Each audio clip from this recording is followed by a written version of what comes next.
Et nous savons que ça sera un moyen de faire passer ce message aux jeunes et une nouvelle fois leur rappeler combien ils sont précieux pour leur île, que la Guadeloupe les attend.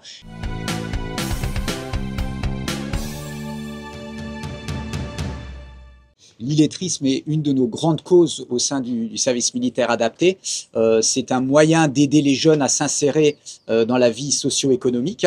Et donc nous assumons tout à fait le fait d'accueillir les jeunes les plus en difficulté du territoire. Voilà, donc une trentaine de pourcents d'entre eux sont illettrés et nous avons tous les moyens en interne pour les aider. Donc ça part de la détection à leur arrivée. Et ensuite, ça passe par la formation pendant toute leur présence parmi nous, et notamment grâce à l'équipe de professeurs que nous avons là, grâce à des gens comme le caporal-chef Nabajot, qui est spécialiste dans le domaine, lutte contre l'illettrisme et l'électronisme. Alors, je soutiens et accompagne les jeunes dans leur démarche d'insertion professionnelle. Je monte aussi des projets, des missions de lutte contre l'illettrisme avec des intervenants extérieurs. Nous mettons en place aussi des parcours personnalisés avec les jeunes et avec les professeurs. Oui, totalement, puisque le RSMA est un acteur majeur de la lutte contre l'illettrisme. Les jeunes arrivent ici, en fait, des fois, avec de grosses difficultés. Et à la fin, du coup, on essaie de les remobiliser dans les savoirs de base. Alors, il y a des cours collectifs et des cours individuels. Certains jeunes aussi, des fois, sont, on va dire, un peu timides, hein, tout simplement. Donc, on fait des cours, des groupes de 2, de 1. Et aussi, actuellement, nous avons aussi des ateliers de remobilisation qui allient art et culture. Alors aujourd'hui, je viens en visite au RSMA parce que c'est un temps fort du coup des Journées nationales d'action contre l'illettrisme. Et cette année, j'ai été sollicitée pour être la marraine de cette édition. Oui, c'est important parce que ça a été ma cause à Miss Guadeloupe.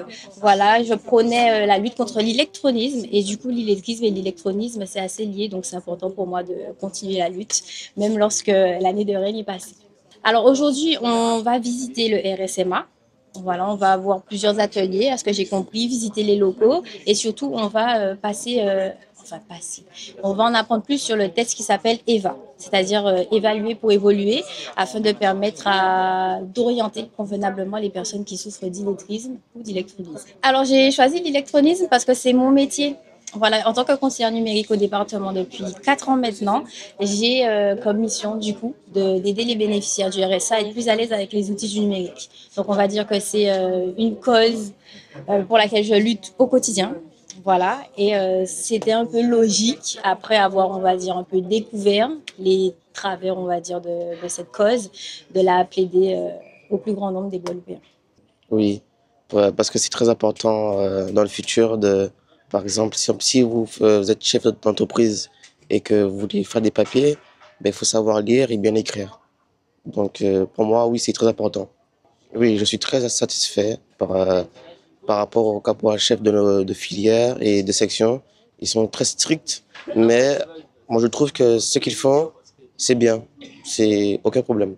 Et force est de constater qu'en leur consacrant un suivi personnalisé, nous obtenons des résultats très très satisfaisants, avec des jeunes qui arrivent vraiment lourdement illettrés et qu'on arrive à insérer parfois dans des reprises de formation.